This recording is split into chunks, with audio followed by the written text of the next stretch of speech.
Jó napot kívánok az Aréna hallgatóinak, Exterde Tibor vagyok. A stúdióban itt van Rostoványi Zsolt, közel-kelet szakértő, a Budapesti Corvinus Egyetem emeritus rektora. A beszélgetést a rádióban felvételről hallják. Professzor úr, köszönöm, hogy elfogadta a meghívást. Köszönöm a felkérést, jó napot kívánok. November utolsó vasárnapján 14 izrael és 3 külföldi túszt engedett el a Hamas, cserébe 39 izraeli börtönben raboskodó palesztinért. Az amerikai elnök azt mondja Netanyahunak, hogy hosszabbítsa meg a tűzszünetet, de Netanyahu azt mondja, hogy rendben, de minden egyes további hosszabbítási napért 10 túszt kér. A Hamas pedig azt mondja, hogy nem mindenkiről tudja, hogy hol van. Hát hol lehetnek még? A Gázában van még valami más fegyveres entitás, ami túszokat tarthat? Valószínűleg nincsen, de alagutak mélyén lehetnek, én szerintem. Tehát azért nem tudja még a Hamasnak a vezetése sem adott esetben, el tudom azt képzelni, hogy valamilyen távoli alagút mélyén van-e túsz, vagy nincs túsz, tehát nagyon nehéz a pontos helyet föllelni.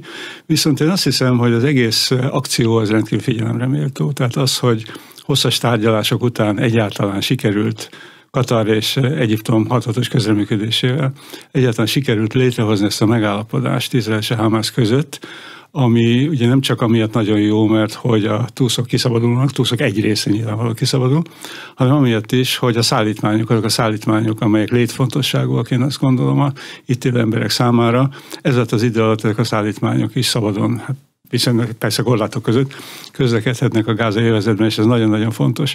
És nagyon húzódik már ez a háború. Az, hogyha megfigyeljük, akkor Izraelnek az elmúlt évtizedekben csak rövid háborúi voltak. 6 napos háború. Az egyik leghosszabb az a 2006-os a libanoni Hezbollahhal vívott háború, ami 34 napos volt. Ennél hosszabbról én nem tudok. Ez a mostani háború viszont már ezt túlhaladta. És azt gondolom, hogy ez Izraelen belül is, a lakosság körében is nagyon komoly feszültségeket indukál, ez a hosszas háborúzás, arról meg nem is beszélve, hogy rengetegbe kerül.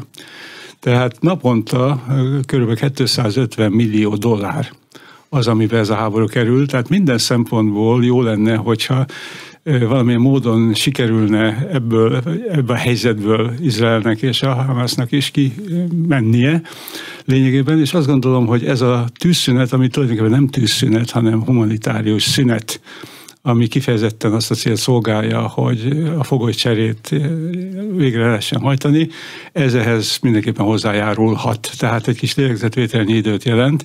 Ugyanakkor viszont nyilván olyan hátulütője is lehet, hogy a Hamasnak lehetősége van így bizonyos készletek megújítására, újabb erőgyűjtésre a következő etaphoz, mint ahogy azt pedig nem lehet tudni, még ebben a pillanatban pontosan, hogy Izrael hogyan fog az egészre reagálni, tehát jelesül Izrael ugye azt a célt tűzte ki maga elé, hogy megsemmisíti a Hamast.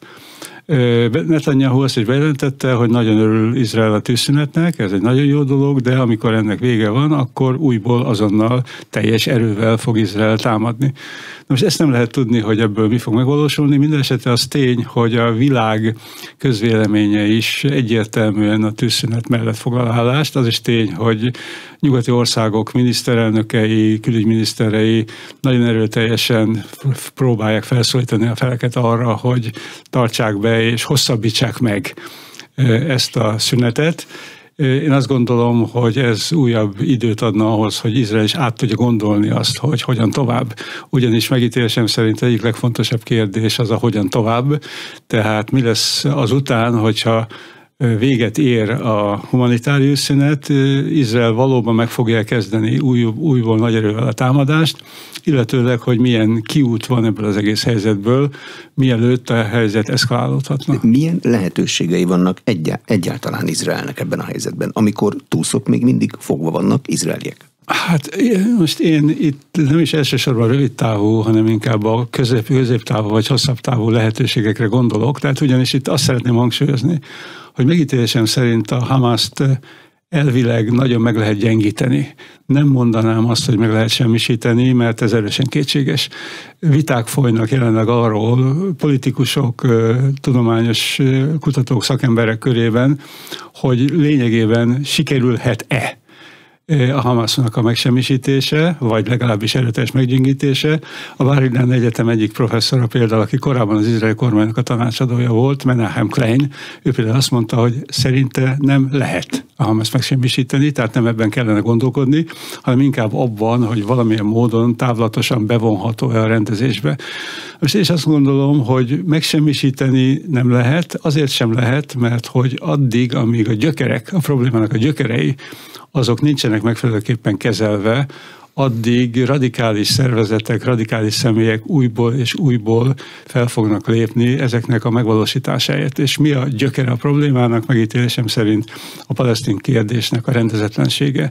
Tehát azt hitte Netanyahu még néhány héttel ezelőtt is, ugye az ENSZ közgyűlésén idén szeptemberben, tehát hozzászólásában valahogy így fogalmazott, hogy ez példa, az Ábrahám megállapodás, az példa arra, hogy az izraeli és az arab országok közötti viszony anélkül is rendezhető, hogy a palesztin kérdést valamilyen módon megpróbálnak rendezni. Hát ez bebizonyosodott, hogy nem így van, hanem az, hogy végül is a palesztin kérdés rendezése előfeltétele annak, hogy a térségbeli helyzet rendeződjék, és mégpedig ugye jelen pillanatban nem csak a 2,3 millióra becsült palesztin, aki a gázai övezetben él, hanem a nyugati parton élő 3 millió vagy 3 milliónál is több palesztin helyzetét kellene rendezni.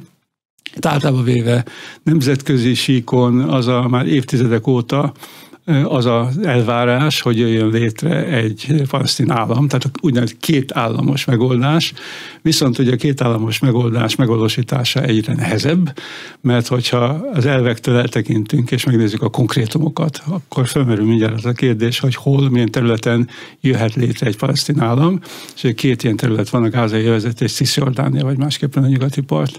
A nyugati parton ugyanakkor intenzív telepes politika folyik, becslések szerint a nyugati parton vagy Cisjordániában élő zsidó telepeseknek a száma, hogy kb. 750 000 fő lehet. Most egyre nagyobb területet népesítenék be a telepekkel, annak ellenére, hogy a nyugat, beleértve az Egyesült Államokat is, nagyon erőteljesen jelzi az elégedetlenségét ezzel. Idén januárban, amikor az izraeli kormány bejelentett egy nagyobb szabású telepépítési programot, akkor mind az Egyesült Államok, mind pedig Antony Blinken, mind pedig a főbb nyugati államoknak a külügyminiszterei kiadtak egy közös közleményt, amiben az szerepelt, hogy a nyugati országok azok rendkívüli módon ellenzik ezt az elképzelést, mert ez csak nehezíti a kétállamos megoldást, és nehezíti a kérdésnek a rendezését. Ugyanis teljesen nyilvánvaló, hogy azok a részei Cisjordániának, azok a részei, ahol zsidó telepesek élnek, azok nem fogják egy palesztin államnak a részét képezni, és mivel egyre nő ez a terület, egyre kisebb a lehetősége egy palesztin állam létrehozásának, hogy megfelelő területeket kapjanak egyfelől, másfelől pedig nem csak erőszakos úton lehet területet szerezni, hanem kivásárlással is. Tehát az Al Jazeera-nak a becslései szerint Cisjordánia és a nyugati part területének körülbelül az 50%-a már, vagy legalább az 50% az zsidók tulajdonában van. Tehát gazdag amerikai zsidók visszatérnek, hazatérnek, és egyszerűen megveszik a földterületeknek a jelentős részét. Tehát a kétállamos megoldás, amit most is mindenki szorgalmaz, és én azt mondom, hogy ebben nagyon helyesen egyébként 2002 volt az az év, amikor hivatalosan kimondva az, hogy kétállamos megoldás, az napvilágot látott a kijelentés. Egyfelől az ENSZ biztonsági tanácsának az egyik határozatában, másfelől pedig Bush amerikai elnöknek az egyik beszédében, hogy két államot látok egymás mellett, egy zsidó államot és egy palesztin államot. És azóta ez újból és újból előjön, de mondom, egy dolog az elv, és más dolog a konkrét gyakorlat, tehát ennek a gyakorlati megvalósítása az egyre nehezebb. De bocsánat, nem volt igaza teljesen Benjamin Netanyahunak, amikor azt mondta, hogy megvan oldva a problémát. Az Ábrahám megállapodásokban nem igen szerepel a palesztin államiság kérdése. Arab vezetők nyilatkoztak arról, hogy történelmi megállapodás az Ábrahám megállapodás. Rendezni kell a viszonyt Izraellel. Hát Netanyahunak akkor igaza volt, tehát nagyon úgy nézett ki. Ugyanis az Ábrahám megállapodásokban valóban nem szerepelt ez a kérdés. Az Ábrahám megállapodásokkal azt is lehet mondani, hogy külön vált egy kicsit az arab-izraeli és a palesztin-izraeli viszony. A palesztin-izraeli viszony az háttérbe szorult, lekerült a napirendre, ezzel nem foglalkoztak egyáltalán az országok, viszont az arab-izraeli viszony az látványos javulásnak indult, még akkor is, ugye, ha Szaúd-Arábia még nem csatlakozott ehhez a megállapodáshoz. Tehát Ábrahám megállapodásokat aláírt 4 arab ország, és még az a 2 másik, amelyik ugye Egyiptom, illetőleg Jordánia, amelyek korábban békeszerződést kötöttek Izraellel, és potenciálisan Szaúd-Arábia, tehát jó esély tűnt arra, hogy Szaúd-Arábia is hamarosan csatlakozni fog az Ábrahám megállapodásokhoz. Ezek az országok egyszerűen normalizálták, pragmatikus, gyakorlati érdekek alapján normalizálták a kapcsolatokat Izraellel, és úgy nézett ki valóban, hogy teljes egészében perifériára szorulnak a palesztinok, és a palesztin kérdés, ami hosszú-hosszú éveken keresztül, vagy évtizedeken keresztül első számú problémája volt az arab világnak a palesztin ügynek a képviseletes megoldása. Próbálkoztak a palesztinok, de nem sikerült. Tehát Arab Ligánál benyújtottak egy javaslatot, hogy ne fogadja el gyakorlatilag az Ábrahám megállapodásokat, viszont erre nem került sor, tehát leszavazták a palesztinokat. Tehát ez egész kérdés teljes mértékben háttérbe szorult. Szerintem ez volt az egyik oka egyébként éppen annak, hogy a Hamász ezt az akcióját, ezt a terrorakcióját végrehajtotta, hogy bebizonyítsa, hogy már pedig palesztin ügy rendezése nélkül nem lehet itt eredményt elérni a Közel-Kelet térségében. A Hamász megítélése ettől a terrorakciótól hogyan változott az Ábrahám megállapodást aláíró, vagy azt aláírni szándékozó arab országokban, hogyan változott a világban? Hát itt hadd menjek egy picit még időbe előrébb, hogy mi is a Hamász, milyen szervezet is tulajdonképpen a Hamász. Ugye a Hamászról tudjuk, hogy egy szunita szervezet, tehát a többségi iszlám irányzathoz tartozó szervezet, ami és az eredetét tekintve, ez is fontos, hogy megállapításra kerüljön, ami a úgynevezett muszlim testvérek szervezetének az egyik helyi leágazása. A muszlim testvérek szervezete az 1920-as évek végén jött létre az egyiptomi Iszmáiliában. Egy iszlamista szervezet volt, al-iszlám huwa al-hal, vagyis az iszlám a megoldás, ez a jelszava a szervezetnek, amíg fénykorában Egyiptomban 1,5-2 milliós tagsággal rendelkezett, tehát nagyon komoly támogatottsága volt, és ez a szervezet szerte az arab világban mindenféle helyi alszervezeteket hozott létre, egy ilyen a Hamász is, tehát szunnita szervezet, ami az iszlám testvérek szervezetének az egyik leágazása. Ez eleve behatárolja, és ugye még azt ne felejtjük el, hogy ennek ellenére egyedül szunnitaként tagja lett az Irán által vezetett, mostani kifejezés használom mondjuk az ellenállási blokknak, tehát azoknak az országoknak, amelyek zömmel síta országokat jelentenek, ugye Irán is többségében síta, Irak lakosságának is a 60-70%-a síta, Libanon ott van még, és a többi. Most ennek Hezbollah, ugye főképpen mint libanoni síta szervezet, a Hamász az nem síta, de mégis tagja ennek az együttműködésnek, amelyik ugye élesen szemben áll, és állt évtizedek óta, gyakorlatilag rivalizálva a Szaúd-Arábia vezette mérsékelt szunnita országokkal. Tehát eleve emiatt a Hamász megítélése az nem volt jó Szaúd-Arábiában, tehát Szaúd-Arábiában Mohammed bin Salman korona herceg, ugye a leendő szaudi király 2018-ban tett egy olyan megállapítás, hogy létezik a gonosz háromszöge, és a gonosz háromszögének az egyik szöge az Irán, a másik az az iszlám állam és az al-Qaida, tehát a terrorista szervezetek, a harmadik pedig a muszlim testvérek szervezete, ahová a Hamász is beletartozik. Tehát Szaúd-Arábia eleve negatívan viszonyult a Hamászhoz. Hasonlóképpen Egyiptom. Ugye Egyiptomban az a sajátos helyzet következett be, hogy a muszlim testvérek jelöltje Morsi lett az elnök, nem sok szavazattal, de ő lett az országnak az elnöke, és az ő elnökségét döntötte meg az a Sziszi tábornok, aki jelen pillanatban is vezeti Egyiptomot. Tehát emiatt is, és ennek a részleteiben nem érdemes belebonyolódni, de emiatt is a mostani egyiptomi vezetésnek is eleve rossz volt a viszony, és rossz a viszony a Hamásszal. A helyzet persze kicsit mindig hullámzott, tehát Szaúd-Arábia is volt, hogy enyhített ezen, volt, hogy kevésbé enyhített ezen, de én azt gondolom, hogy a Hamásznak a megítélése, a kérdésre kanyarodva az igazából nem javult ezekben az országokban, tehát inkább hűvös a viszony a Hamásszal, és azért nagyon sokan vannak, akik ezt az akciót, a terrorakciót viszont egyáltalán nem tartják elfogadhatónak. Sokan nem mondják azt, hogy a Hamász terrorszervezet lenne, nem csak az arab világban, hanem az arab világon kívül is. Kína például nem nevezi terrorszervezetnek, Törökország nem nevezi terrorszervezetnek, de ugyanakkor a megítélése általában véve folytatva azt a tendenciát, amelyik az úgynevezett arab tavasz kezdetétől kezdve jellemző volt, tehát a Hamasnak a marginalizálódása, a Hamasnak a háttérbe szorulása, ugye nagyon komoly konfliktus bontakozott akkor ki Szíria és a Hamas között, és Szíria volt hosszú időn keresztül Damaszkusz, amik otthont adott a Hamas vezetésének. Át is helyezték Katarba, Szíriával való rossz viszony miatt a vezetést, úgyhogy lehet azt mondani, hogy általában véve a Hamasnak a megítélése a szunnita világban nem volt jó, és azóta sem változott mindez, tehát most sem jó a Hamasnak a megítélése, és hozzátéve, hogy ugye a palesztin táboron belül ugyancsak nagyon rossz a viszony, a két fő szervezet, a Fatah, ugye, amelyik a nyugati partot ellenőrzi, és a Hamas, amelyik a gázai övezetet ellenőrzi. Között az elmúlt 10 néhány évben számtalan, akár fegyveres összecsapás is volt a két szervezet között. De bocsánat, egy terrorcselekmény nem teszi az azt végrehajtó szervezetet automatikusan terrorszervezetté? Én azt mondanám, hogy igen, de ez a megítélet, a terrorizmusnak a nemzetközi megítélése az nagyon ellentétes. Tehát sok más fogalomhoz hasonlóan, ennek a részleteiben most nincs mód belemenni, de sok más fogalomhoz hasonlóan a terrorizmusnak sincs egységes definíciója. Tehát legalább 100 féle meghatározás van, hogy mit nevezünk terrorizmusnak, és ugye van egy olyan mondás, hogy ami az egyiknek szabadságharc, az a másiknak meg terrorizmus. Tehát ilyen szempontból is más a terrorizmusnak a megítélése. Egyfelől.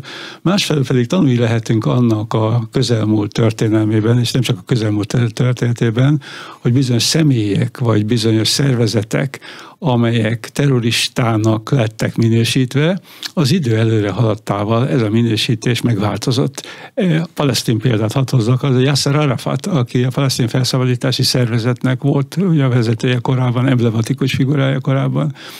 Ő, mint terrorista szerepelt nagyon-nagyon hosszú időn keresztül a nyugatnak a politikai eszköztárában, és a szervezete pedig, a palesztin felszabadítási szervezet pedig úgy szintén, ne feledjük el, hogy a palesztinok terrorakciók sorát, gépeltérítések sorát hajtották végre 70-es években, hogy említsük csak meg 1972-es Müncheni olimpiát, ahol ugye izraeli sportolók estek a terrortámadásnak az áldozatául.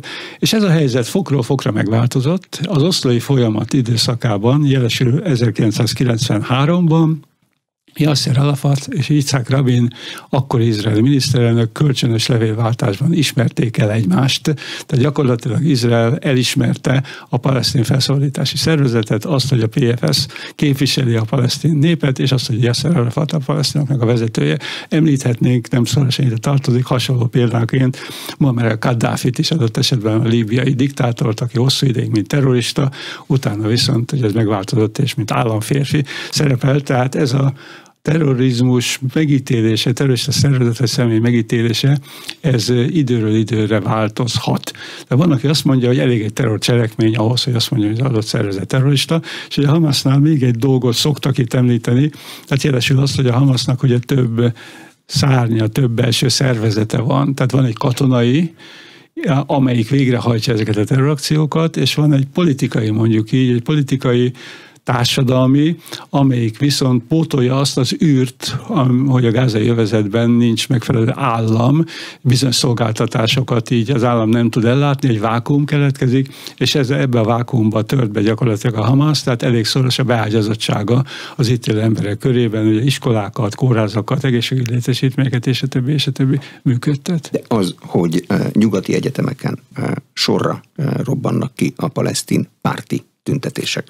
Az azt jelenti, hogy a Hamas ezt a kommunikációs háborút sikerrel vívja? Hát bizonyos szempontból igen, de még egy dolgot azért szeretnék itt hangsúlyozni, hogy a palesztin párti tüntetések azok nem Hamas párti tüntetések. Tehát én ezt mindenképpen ketté bontanám. A palesztinoknak a másik szárnya, ugye az említett Fatah és vezetője, Mahmoud Abbas, is elítélte ezt a Hamas-féle terrorakciót. Tehát a palesztinok általában véve nem a Hamas támogatják, tehát Hamasnak van támogatottsága, de a palesztinok nem azonosíthatók a Hamasszal. Tehát ezek a tüntetések, amelyek nyugati egyetemen baloldali, szélső baloldali és egyéb ideológia mentén zajlanak az elmúlt időszakban, egyfelől jelzik, hogy ennek az egész borzalmas akciónak milyen széleskörű kihatásai vannak, tehát hogy nem csak helyi lokális, hanem regionális és globális szinten is érzékelhető ennek a hatása, sok minden más területen is. Tehát ezért is lenne jó mielőbb befejezni, mielőtt még az egész dolog eszkalálódik. És itt tulajdonképpen amellett tüntetnek, vagy azért tüntetnek, hogy a palesztin helyzet az évtizedek óta megoldatlan a régióban, és hogy ennek mielőbb valamiféle alternatíváját kell kínálni, ami nélkül, tehát én tényleg hangsúlyoznám, amire az előbb már utaltam, hogy ami nélkül az egész kérdés rendezése az lehetetlen, tehát amíg nem oldódnak meg ezek az alapvető kérdések, addig mindig lesz egy újabb Hamász, egy Hamász 2+ vagy pont 0, vagy lesznek olyan személyek, akik ilyen akciókat végrehajtanak. Tehát itt a megoldás ilyen esetben, és ugye ezt lehetett elmondani korábban az Al-Qaida esetében is, hogy a megoldás az, hogy nem biztos, hogy sikerül gyökeresen felszámolni ezeket a szervezeteket, hanem hogy azokat a problémákat kellene elkezdeni legalábbis megoldani, amelyek az okai többek között annak, hogy ilyen tragikus akciók bekövetkezhessenek. A palesztin párti tüntetés az automatikusan zsidó ellenes tüntetés is? Egyáltalán nem kell, hogy az legyen megítélésem szerint, tehát a kettőt azt én messze menőkig külön választanám igazából, tehát aki palesztin párti, az nem föltétlenül, sőt alapvetően nem antiszemita. És ugye itt egy dolgot érdemes még hangsúlyozni, hogy különbség van az antiszemitizmus és a cionizmus és az anticionizmus között. Tehát a cionizmus az egy ideológia, az egy olyan ideológia, amely ugye a zsidó állam létrehozását irányozta elő ebben a térségben, de aki nem támogatja a cionista ideológiát, az egyáltalán nem biztos, hogy azért, mert hogy ő antiszemita lenne, tehát a zsidó vagy a zsidó mi volt miatt ellenezni mindezt. Tehát ezt mindenképpen külön kell választani. Vannak sajnálatos módon antiszemita megnyilvánulások Nyugat-Európában, ahogy vannak iszlamofób megnyilvánulások is. Tehát egyfajta iszlám ellenesség, antimuszlimizmus, hogy egy furcsa szót használják, is jellemzi Nyugat-Európát. Én azt gondolom, hogy mind a kettő ellen határozottan fel kell lépni. Említette, hogy Izrael előtt szakértők szerint 4 lehetőség áll. Az egyik a kétállami megoldás, ez jó régóta napirenden van, csak nem megy előre. Mi a másik 3? Hát az előjáróban azt mondjam, hogy sajnos egyik megoldás sem igazán jó. Tehát most a helyzet az olyan, hogy teljesen jó megoldást erre a kérdésre találni alig ha lehet. Ez a 4-es opció, 4-es lehetőség, ez igazából John Mearsheimer, amerikai politológus professzor nevéhez fűződik, vagy legalábbis ő volt az egyik annak, aki ezt a 4 lehetőséget, kifejezetten technikai értelembe vett lehetőséget fölvázolta. Az egyik, tehát a kétállamos megoldás, és itt még egy gondolat elég, ezért érdemes megállni, mert hogy arról beszélünk, hogy kétállamos megoldás. Palesztin állam ugyanakkor bármilyen furcsa is van. Tehát van egy ilyen palesztin állam, amit algéri csúcs találkozójukon a palesztinok 1968-ban kikiáltottak, és amelyet a világ országainak a többségen, beleértve Magyarországot is elismert. Megfigyelő tag az ENSZ-ben. Az ENSZ-ben így van, tehát nem tag megfigyelő, pontosan, tehát ez, hogy nem tag megfigyelő, hasonló státusza, mint Vatikánnak egyébként, tagja az UNESCO-nak, tagja jó néhány nemzetközi szervezetnek, és a zászlaja is ott lobog az ENSZ előtt, a többi zászlóval együtt. Teljes jogú tagságra egyelőre esélye sincsen, de létezik egy ilyen nagykövetségeket, diplomáciai képviseleteket működtet többek között Magyarországon is, és viszont, és folytathatnánk a sort. Tehát az a furcsa paradox helyzet van, hogy arról beszélünk, hogy kétállamos megoldás, jöjjön létre egy palesztin állam, amikor bizonyos értelemben van már most is egy palesztin állam. Tehát nyilvánvaló, hogy mindenki tudja, hogy ez egészen más jelent, mint hogyha egy konkrét földterülettel rendelkező, az államiság funkcióit ellátni képes entitásról beszélnénk, mert valójában a jelenlegi helyzet az nem ez.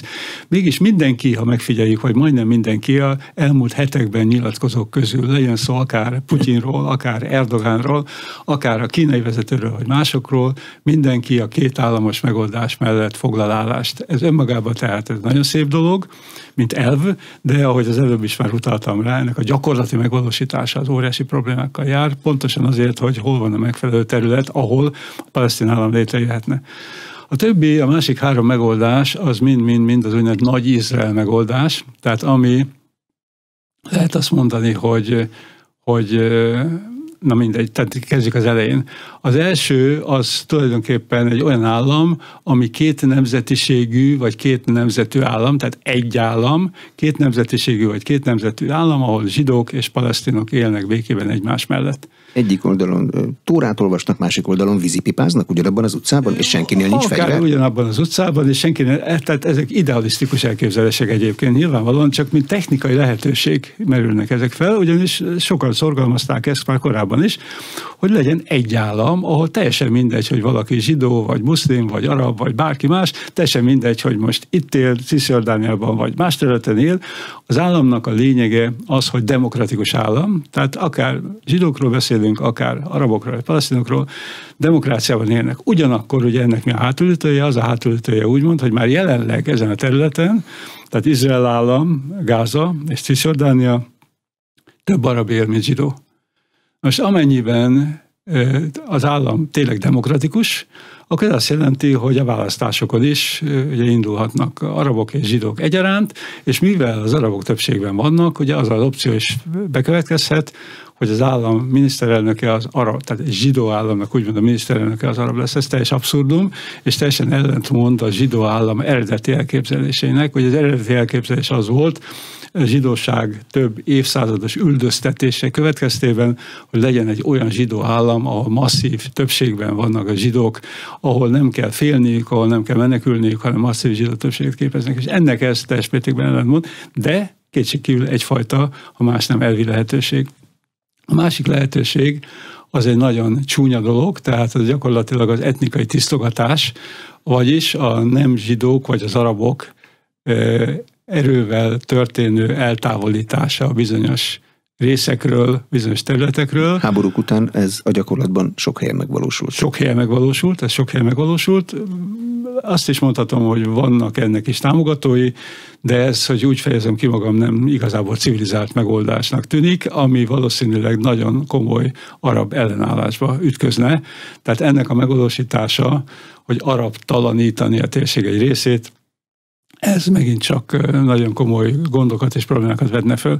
És a harmadik, Meisner professzor azt mondta, hogy ő szerinte ez tűnik a legvalószínűbbnek, ez pedig az apartheid állam, ami azt jelenteni, hogy nem jön létre palesztin állam, hanem palesztin enklávék jönnek létre az Izrael által kontrollált területen, amelyek kvázi autonómiát kapnak bizonyos kérdésekben.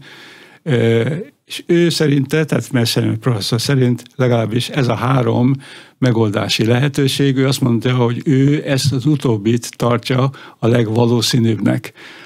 Ez a szakirodalomban, mintha megvalósulna már, hát Izrael rendszeresen megkapja, hogy apartheidet csinál a saját területén. Igen, megkapja, tehát szakirodalom, igen, de a gyakorlatban azért ez konkrétan egy kicsit összetettebb kérdés. Az egésznek a probléma, és akkor még egyet azért ha említsek itt meg, hogy Ehud Barak volt izraeli miniszterelnök is, nagy interjút adott néhányat az elmúlt egy hétben, vagy 2 hétben. Ugye ő az izraeli miniszterelnök, aki az oszlói béke folyamat során a 90-es években vezette az izraeli küldöttséget, ugye Yasser Arafat és Ehud Barak volt a vezetője, és akinek a miniszterelnöksége idején Izrael a legmesszebb jutott el a palesztinokkal való együttműködésben, tehát 2000-ben lett vége az oszlói béke folyamatnak, de volt még egy forduló 2001 tavaszán az egyiptomi Távában, ahol Izrael a 67-es háborúban elfoglalt területeknek a 97%-át ajánlotta föl egy palesztin állam céljaira. Nem fogadták el egyfelől, másfelől pedig ugye föl kellett állni a Baraknak a tárgyalóasztaltól, mert összeomlott a kormány, haza kellett mennie, indult a választáson, nem ő nyert, hanem Ariel Sharon, aki 40 körüli százalékról volt csak hajlandó egyáltalán beszélni. Tehát ez a lehetőség, ez elmúlt, ez a lehetőség vissza már nem fog térni.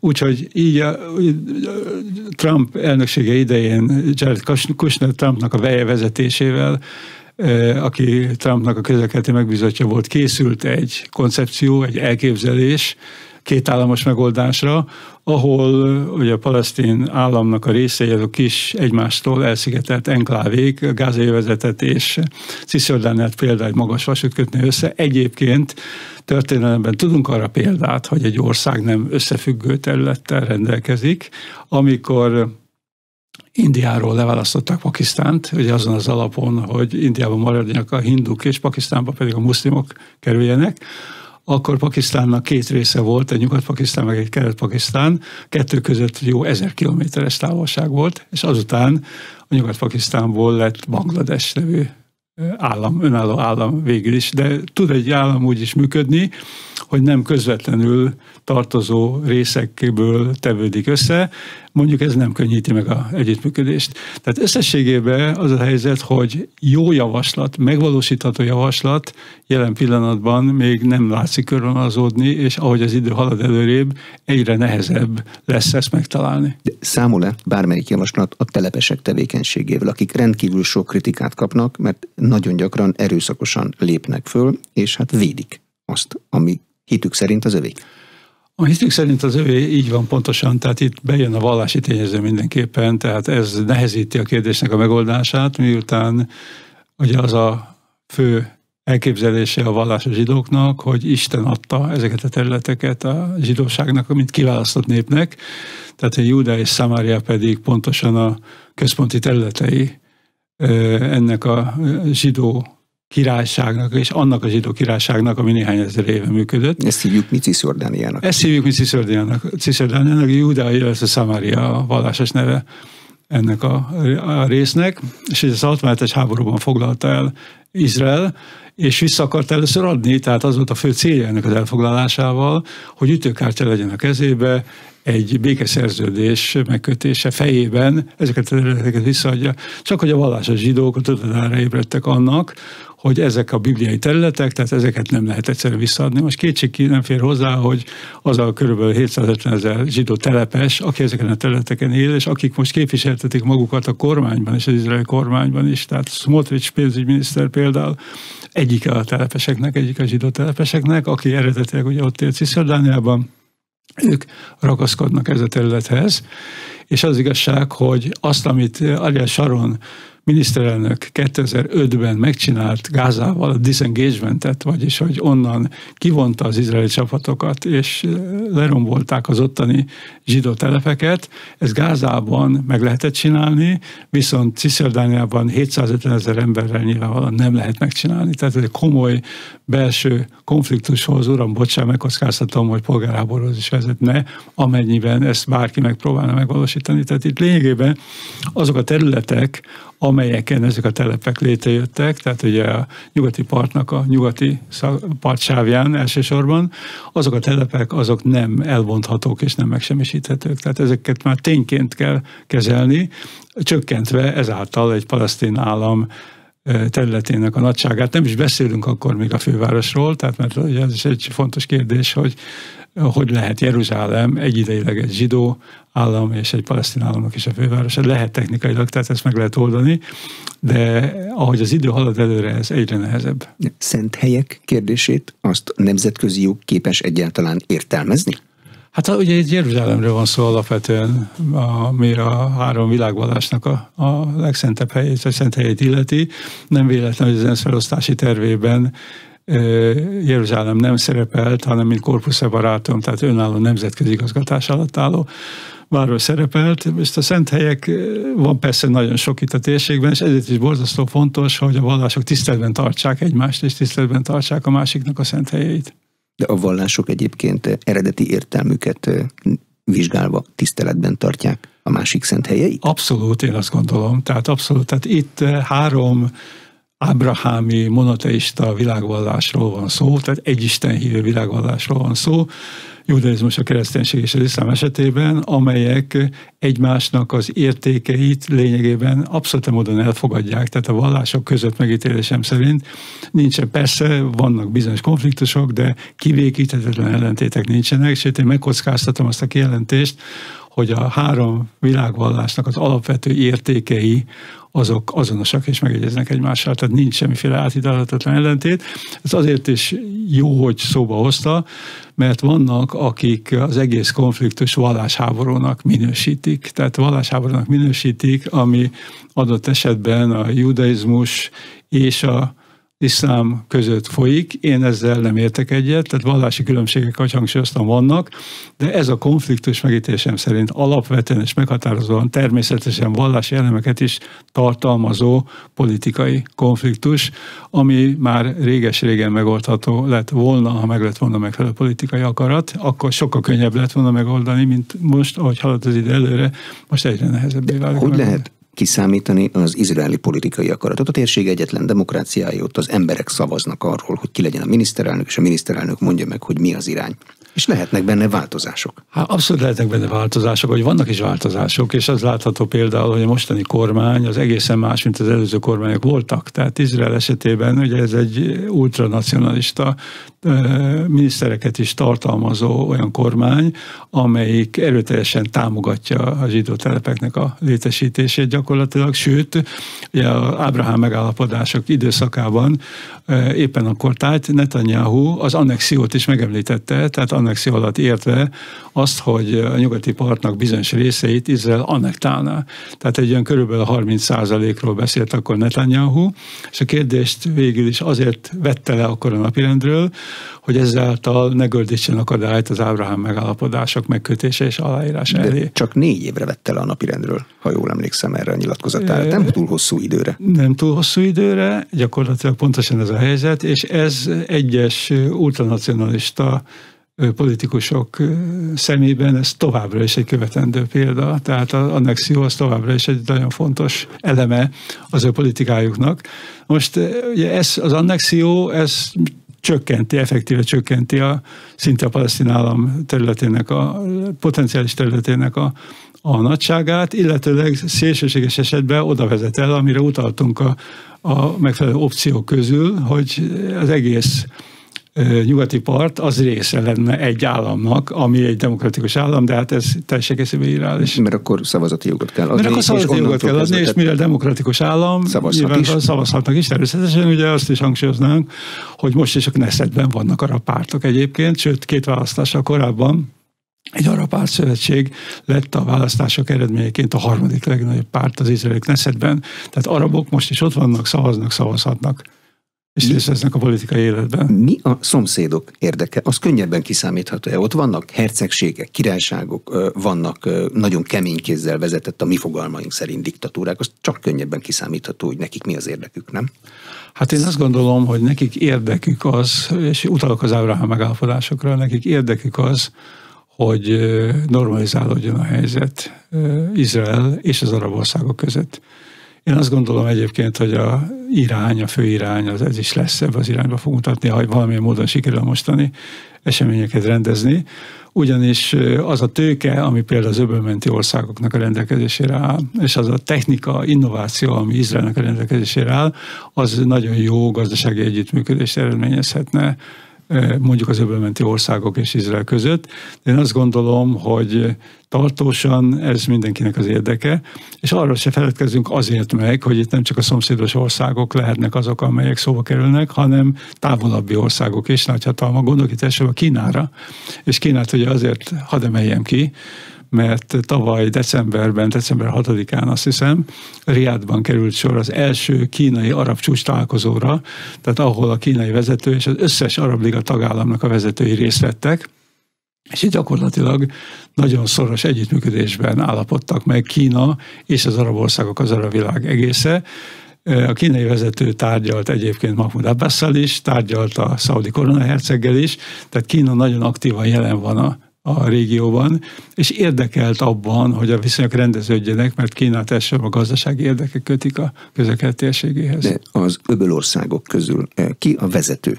Ki a nagy dominó, aki, hogyha erre vagy arra dönt, akkor a többiek mennek utána? Az öbölmenti országok közül azért mindenképpen Szaúd-Arábia, tehát én azt gondolom, hogy Szaúd-Arábia az egy meghatározó, az egész arab világnak az egyik vezető állama, én megkockáztatnám, hogy a vezető állama, bár azért közvetlenül nyomában ott van Egyiptom is a legnépesebb arab állam, de Szaúd-Arábia szerepe meghatározó, meghatározó.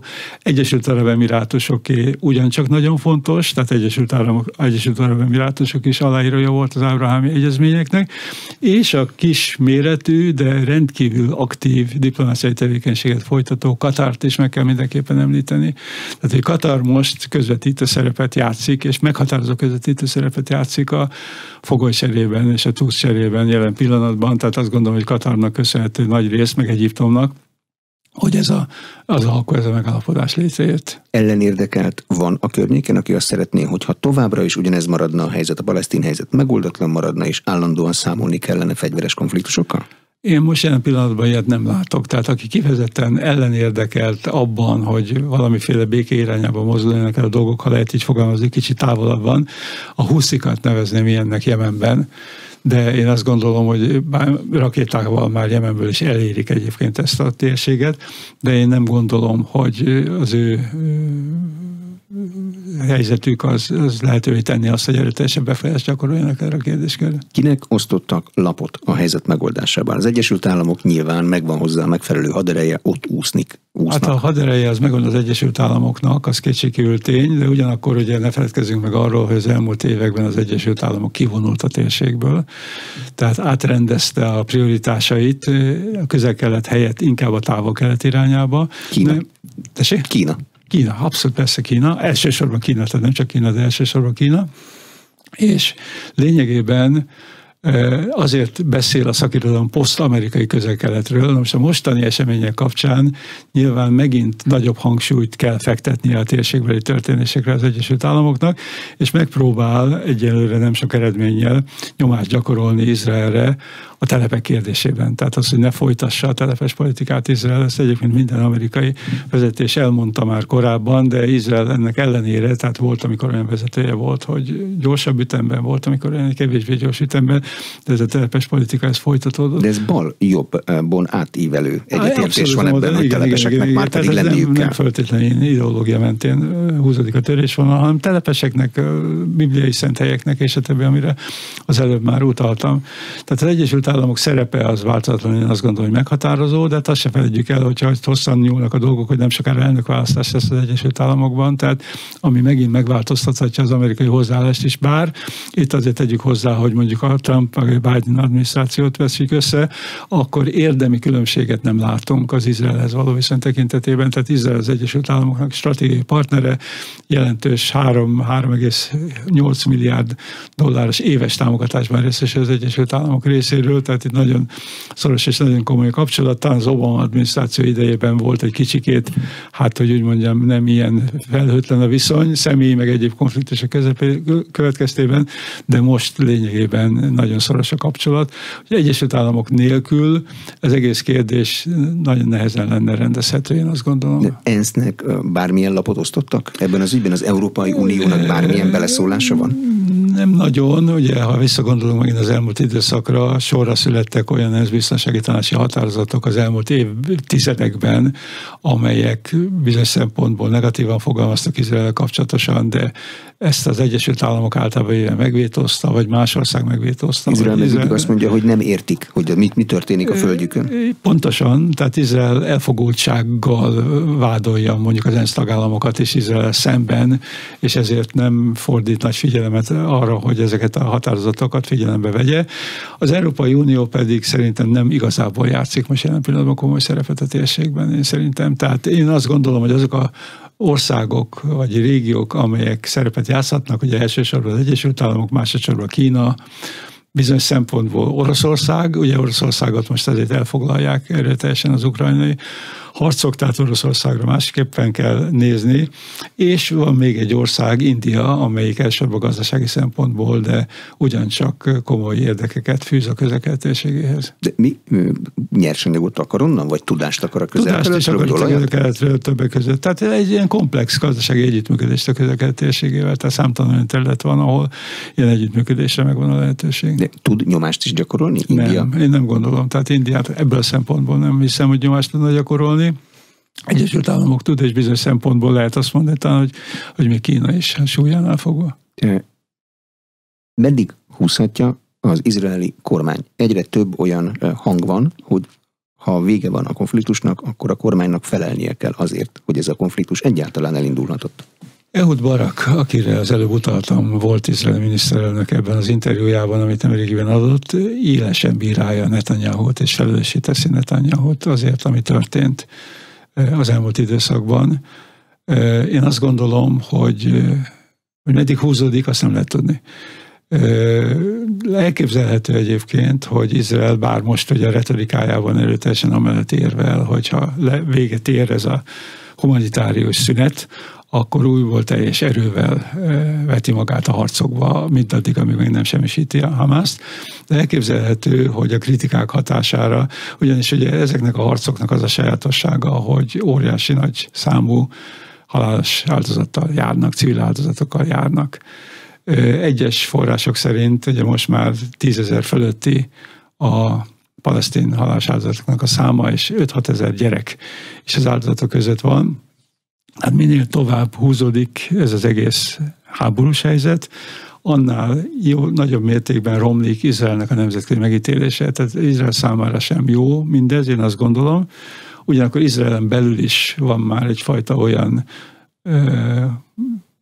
lakossági vélemény, hogy jó lenne azért minél előbb ezt befejezni. Tehát nyilván ennek a megszenvedője az izraeli lakosság, és az izraeli lakosság egy részét, akik a Gáza-övezettel határos területeken éltek, kitelepítették onnan, és észak felé kellett letelepedniük. Tehát egész Izrael fölfordult, és én azt gondolom, van egy Thomas Friedman nevű Pulitzer-díjas újságíró, publicista, aki nemrég írt egy cikket, aminek az a lényeg, és én ezzel teljes mértékben egyetértek, hogy Izrael fennállásának a legnehezebb időszakát éli jelen pillanatban, és azok az Izraellel szemben álló korábbi kis szervezetek, egyebek, mint korábbi kis szervezetek, mint a Hamas, vagy a Hezbollah, vagy mások, azok mára nagyon jól felfegyverzett, hatékony fegyverzettel látott milíciák lesznek, ez az egyik dolog.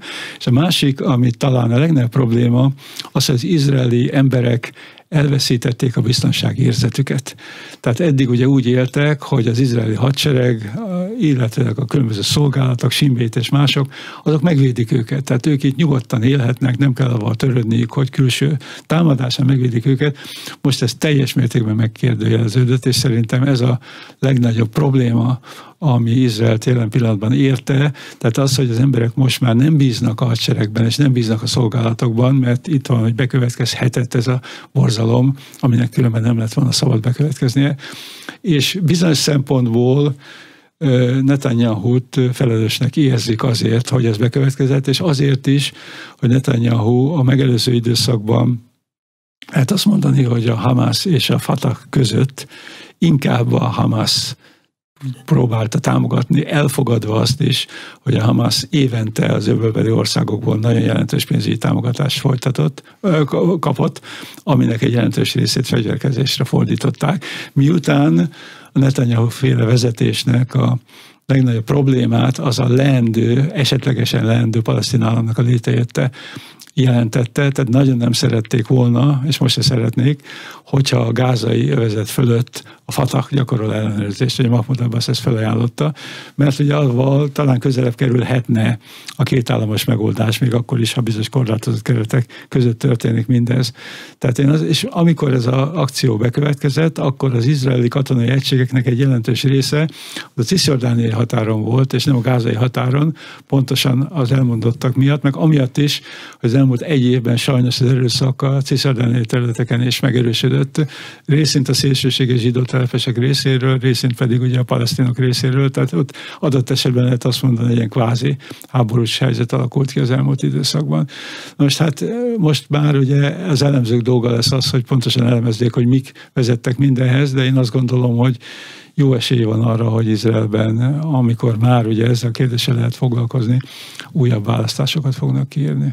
Köszönöm szépen a tájékoztatást és a magyarázatot. Rostoványi Zsolt, közel-kelet szakértő, a Budapesti Corvinus Egyetem emeritus rektora volt az Inforádió arénájának vendége. A műsor elkészítésében Király István Dániel, Illis László és Módos Márton vett részt. A beszélgetést a rádióban most felvételről hallják. Ha érdekesnek találták, kérem iratkozzanak fel az Inforádió YouTube csatornájára. Köszönöm a figyelmet, Exterde Tibor vagyok.